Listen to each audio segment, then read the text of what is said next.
Hello viewers. So today we will see a topic that is on postpartum hemorrhage. So in this topic I will discuss the definition, types, causes, clinical features, prevention and management of postpartum hemorrhage. So what is postpartum hemorrhage? So post means after, partum means childbirth or delivery, and hemorrhage means bleeding. So if a bleeding is occur after the childbirth, so that term is called postpartum hemorrhage. So let's begin with the definition. Postpartum hemorrhage is defined as a blood loss of more than 500 ml after childbirth up to the end of puerperium. Okay. So as I already told you, the bleeding is occur after the childbirth. Okay. So कितना bleeding हो रहा है ये कैसे depend करेगा. So if the bleeding is अगर more than 500 ml during the time of vaginal delivery, and if a bleeding is occur 1 liter, more than 1 liter in cesarean section, and more than 1.5 liters in hysterectomy condition. Okay. Actually यहाँ पे होता क्या है कि bleeding तो होती है, but ये अमाउंट जो दिए हुए हैं वो इनके मोड ऑफ जो भी डिलीवरी है उसके बेस पे दिए हुए हैं. तो अगर इतनी से ज़्यादा अगर अमाउंट में ब्लीडिंग होती है, कब तक? Up to the end of puerperium. Means जो ब्लीडिंग हो रही है वो चाइल्ड बर्थ यानी जैसी डिलीवरी हो जाती है बच्चे की उसके बाद से लेके up to the end of puerperium का मतलब है कि जब 12 वीक्स कंप्लीट हो जाते हैं.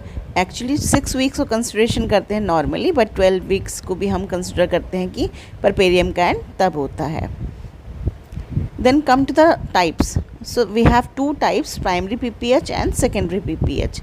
Primary PPH means if the bleeding is occur after the first 24 hours, मतलब पहले 24 घंटे में जो bleeding होती है, that will consider in the primary PPH. The second is secondary PPH. So here the bleeding will occur after the 24 hours till the end of the puerperium period, that is 12 weeks. Alright. Next, causes of PPH. So we have 4 T's. First one is tone.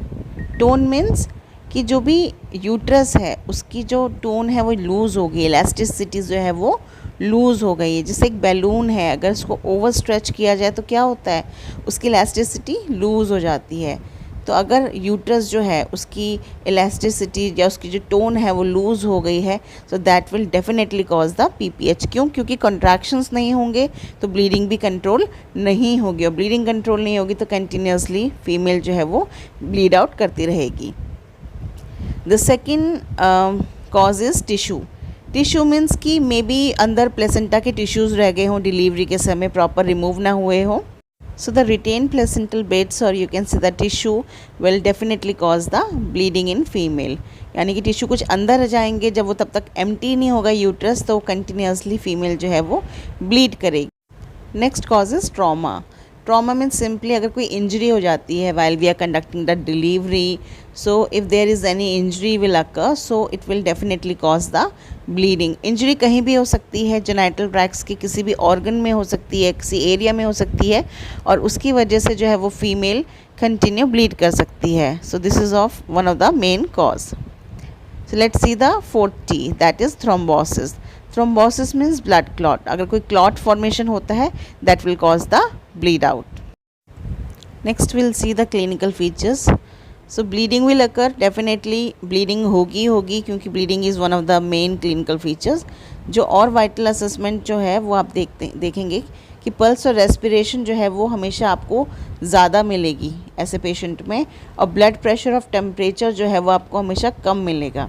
और because of bleeding जो patient है वो जो है वो semi conscious या unconscious भी हो सकती है, थोड़ा बहुत होश में भी हो सकती है, या फिर वो सीधे अनकॉन्शियस भी हो सकती है. So these are the clinical features. Next will see the preventive measures. इसको हम 3 कैटेगरीज में पढ़ेंगे, एंटीनेटल पीरियड में, इंट्रानेटल में और पोस्टनेटल पीरियड में. ओके.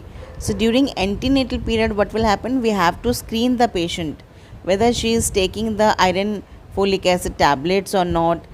अगर कंडीशन एनीमिक लग रही है तो हम उनको आयरन डेफिशिएंसी अगर उनकी बॉडी में लग रही है तो उसके रिगार्डिंग सफिशिएंट हम उनको डाइट्स देंगे, टैबलेट्स प्रोवाइड कराएंगे, ताकि पहले से ही एनीमिक बॉडी ना हो. पीपीएच कंडीशन अराइज होने से पहले ये प्रिवेंटिव एस्पेक्ट्स हैं, तो हम इस चीज़ का ध्यान देंगे. नेक्स्ट इंट्रानेटल पीरियड में क्या करेंगे, सबसे पहले तो जो भी फीमेल होगी उसका पार्टोग्राफ हमें मेंटेन करना है। अगर हम रेगुलरली प्रोग्रेस देखते रहेंगे तो हमें पता चल जाएगा कि सिजेरियन की तरफ मूव करना है या फिर नॉर्मल डिलीवरी की तरफ मूव करना है, प्रोग्रेस कैसी है, ठीक है। और हमें लिमिट करनी है एपिजियोटमी प्रोसीजर, अगर नीड नहीं है तो हमें एपिजियोटमी नहीं करनी है। और इसके साथ साथ active management of third stage of labour, जो कि हमारा इंट्रानेटल पीरियड में ही हम लोग करते हैं कि जैसे ही बेबी की डिलीवरी हो जाएगी हम ऑक्सीटोसिन देंगे 10 units IM intramuscularly just after the delivery of baby. इसके अलावा हम क्या करेंगे, यूट्राइन मसाज करेंगे and side by side we have to do the control cord traction. उसके थ्रू हम क्या करेंगे, प्लेसेंटा को धीरे धीरे रिमूव करने की कोशिश करेंगे। So these are the active management of third stage.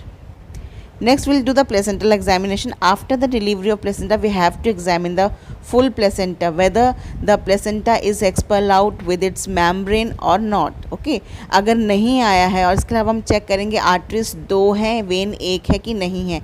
Placental examination का मेन रीज़न ये भी होता है कि अगर प्लेसेंटा प्रॉपर नहीं आया है सो इट मीन्स कि वो प्लेसेंटा में यूट्रस में ही रिटेन्ड हो सकता है, वहीं पे छूट गया होगा कोई ना कोई टिश्यू और tissue will cause the bleeding.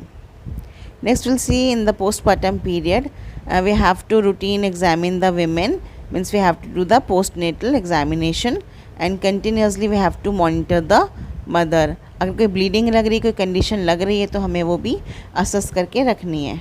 Next will do the postnatal assessment, मतलब हेड टू टो मदर को पूरा असेस करेंगे। उसके लिए हम बबली असेसमेंट टेक्निक यूज़ करते हैं जिसमें breast, uterus, bladder, bowel, lochia, episiotomy, Homans sign और इमोशंस। अगर इनमें से किसी की भी फंक्शन में एबनॉर्मलिटीज़ हम देखते हैं तो मे बी वो रिस्पॉन्सिबल हो सकता है for the PPH condition. Next will see the diagnosis. So here we will estimate the blood loss, कि कितना जो है वो ब्लड लॉस हुआ है। अब हम इसको कैसे चेक करेंगे, according to the number of saturated pad. Okay, 1 ml represent करेगा 1 gram of blood loss. So for this हम जितने भी सैनिटरी नैपकिन का यूज़ हुआ है उसमें ब्लड कितना सोक्ड है उसके लेवल पे हम पता करेंगे कि लॉस कितना है। ए जो इमेज है, फर्स्ट इमेज, उसमें आप देख रहे हैं कि सैनिटरी टॉवल है, अगर ये मिडिल लेवल के आसपास तक सोइल्ड होता है तो इट मीन्स कि 30 ml ब्लड लॉस है। अगर सेम सैनिटरी नैपकिन जो है, सैनिटरी टॉवल जो है वो पूरा का पूरा सोक्ड है, इट मीन्स कि 100 ml जो है वो ब्लड लॉस है। और अगर 10/10 का एक स्वैब है तो अगर वो पूरा का पूरा सोक्ड है दैट इट मीन्स कि वो 60 ml का ब्लड लॉस है। तो सैनिटरी पैड्स के अकॉर्डिंग हम देखेंगे। नेक्स्ट, अगर जो PPH कंडीशन में अगर बेड जो है वो कवर्ड है, बिल्कुल फुली एब्जॉर्ब्ड हो रखा है ब्लड के थ्रू, तो इट मीन्स कि 1000 ml ब्लड लॉस है, माइट बी मोर हो सकता है बट 1000 ml अप्रॉक्स। अगर फ्लोर पे भी ब्लड गिरा है including the bed, it means कि 2000 ml। अगर एक फुल किडनी ब्लड जो है वो कलेक्ट हो रहा है लॉस के तौर पे तो इट मीन्स कि वो 500 ml ब्लड का लॉस है। Next will see how do we manage the initial PPH condition, कैसे मैनेज करेंगे अगर PPH कंडीशन हमें दिखती है तो। सबसे पहले तो हमको एक PPH मैनेजमेंट की किट पता होनी चाहिए कि क्या क्या उसके अंदर मटेरियल आते हैं। तो wide bore cannulas 16 to 18 gauge का, IV set, IV fluid, syringes, blood and urine collection vials, injection oxytocin, a bowl with the cotton swabs, suture material and a condom tamponates. So these are all the material included in the kit.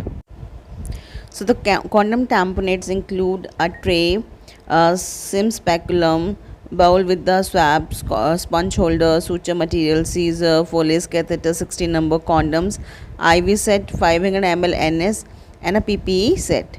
Okay, including these oxygen का source भी हमारे पास होना चाहिए। Okay, तो oxygen के administration का material include होना चाहिए। Next will see the management of PPH। First we have to call a senior doctor and need a extra help including the anaesthetic, including side by side we have to do the massage of the uterus. Massage करते रहनी है हमें ताकि वो उसको हम थोड़ा hard कर सके। देन हमें क्या करना है, स्टार्टिंग में ही सबसे पहले हमें दोनों तरफ IV कैनुलास लगाने हैं और स्टार्ट कर देना है IV infusion. Quick infusion start करना है, एटलीस्ट 15 to 20 मिनट में 1 लीटर जो है, 1 to 2 लीटर जो है वो कवर अप हो जाना चाहिए। नेक्स्ट हम जो पेशेंट है उनको ब्लड अरेंज करेंगे, उनके लिए 2 यूनिट्स एटलीस्ट ब्लड अरेंज करेंगे। उसके अकॉर्डिंग देख सकते हैं कि कितना ब्लड लॉस है, उसके अकॉर्डिंग अरेंज करेंगे। So 1 unit of fresh frozen plasma we have to arrange every 3 packed RBCs. Next we'll have to manage we have to monitor the vital assessment and maintenance of airway, and side by side we have to confirm the diagnosis by taking the sample of the patient. Next we'll see the medication for the management of PPH.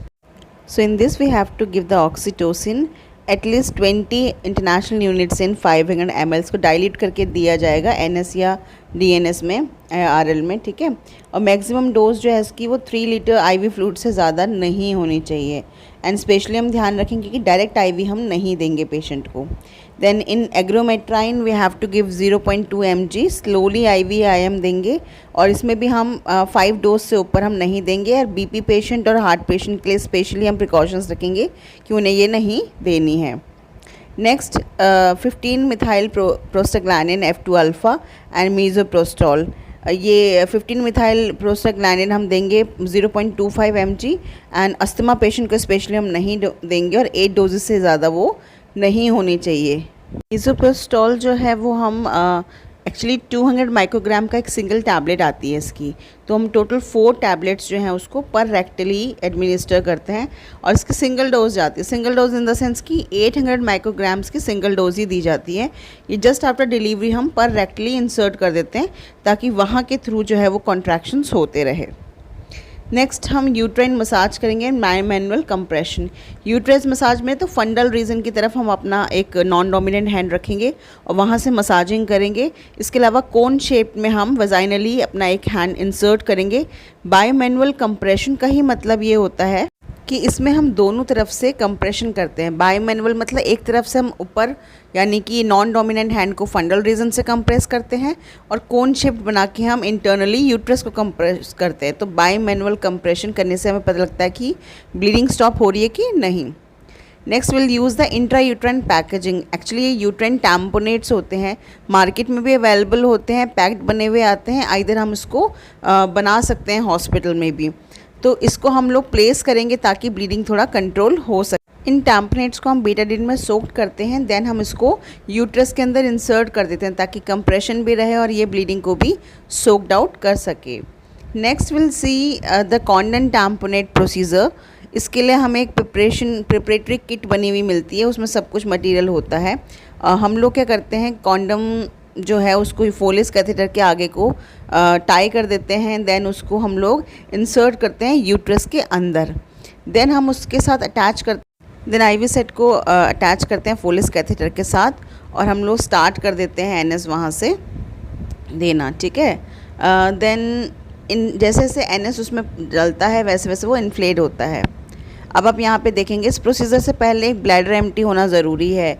हम यहाँ पे क्या करते हैं, cervix को hold करते हैं, CIMS vaginal speculum की हेल्प से पोस्टीरियर वॉल्स की तरफ उसको प्लेस करते हैं। कॉन्डम टैम्पोनेट्स, कॉन्डम जो हमने अटैच किया था, ठीक है, फोलिस कैथेटर में, एंड देन धीरे धीरे उसको इंसर्ट करना शुरू करते हैं और इन्फ्लेट करना शुरू करते हैं। जैसे वो इन्फ्लेट हो जाता है, इस पिक्चर में आप देखेंगे इन्फ्लेट होकर वो पूरी की पूरी जो वॉल है यूट्रस की उसको कंप्रेस कर रहा है। एक्चुअली ये प्रोसीजर हम करते ही इसलिए हैं ताकि हमें पता चले कि अगर हम कंप्रेशन कर रहे हैं तो क्या ब्लीडिंग कंट्रोल हो रही है कि नहीं हो रही है। इस प्रोसीजर को हम 12 to 24 आवर्स तक ऐसे मेंटेन रखते हैं, और इससे हम असेस करते हैं कि भाई ब्लीडिंग रुकी कि नहीं रुकी, देन हटा देते हैं। देन नेक्स्ट है आपका MAST, that is military anti shock garment treatment. Okay, ये एक जाइंट प्रेशर अप्लाई किया जाता है, जैसे ब्लड प्रेशर का कफ होता है वैसे ये इसमें डिफरेंट कफ्स होते हैं। Basically it is use to apply the external counter pressure to legs in abdomen. जब तक कि इमरजेंसी सुविधाएं उपलब्ध नहीं हो जाती हैं तब तक ये क्या करता है, एक एक्सटर्नल प्रेशर अप्लाई करता रहता है ताकि ब्लड सप्लाई जो है वो लोअर एब्डोमेन की तरफ ना जाके रिटर्न बैक होती रहे वाइटल ऑर्गन्स की तरफ। अब आप इस नेक्स्ट स्लाइड में आप देखेंगे कि डिफरेंट साइज़ के कप हैं। लेग से स्टार्ट होते हैं 1, 2, 3, और एक बिग साइज़ का आपको दिख रहा होगा एब्डोमेन की तरफ। एक्चुअली शॉर्ट ड्यूरेशन के लिए ही यूज़ होते हैं ताकि पेशेंट को उतना टाइम पीरियड मिल जाए और जितना भी लॉस हो रहा है ब्लड का वो ज़्यादा लॉस ना हो, और स्पेशली वाइटल ऑर्गन्स जो हैं उनको सर्कुलेशन मेंटेन रहे वहाँ पे, ताकि प्रेशर अप्लाई होने की वजह से सर्कुलेशन मेंटेन रहे। एक्सटर्नल आयोटिक कंप्रेशन, एक्चुअली यहाँ पे हम क्या करते हैं, एब्डोमिनल आयोटा पे डायरेक्टली प्रेशर अप्लाई करते हैं ताकि जो सप्लाई है वो यूट्रस तक ना जाए और ब्लीडिंग जो है वो कंट्रोल हो रही है कि नहीं हो रही है, हम इसको असेस करने के लिए करते हैं। जब अगर हम कंप्रेशन सूचर्स को अप्लाई करने की सोचते तो उससे पहले एक बार ये ट्रायल बेस पे ज़रूर किया जाता है फॉर कंट्रोलिंग द ब्लीडिंग। इसे परफॉर्म करने के लिए हम लोग डायरेक्टली एक फिस्ट बनाते हैं, एक तरीके से एक मुक्का टाइप का हम अप्लाई करते हैं एब्डोमिनल वॉल पे और बहुत टाइट कंप्रेस करते हैं ताकि डायरेक्टली एक्सटर्नली मीन्स बाहर की तरफ से ही हम आयोटा को कंप्रेस कर सके।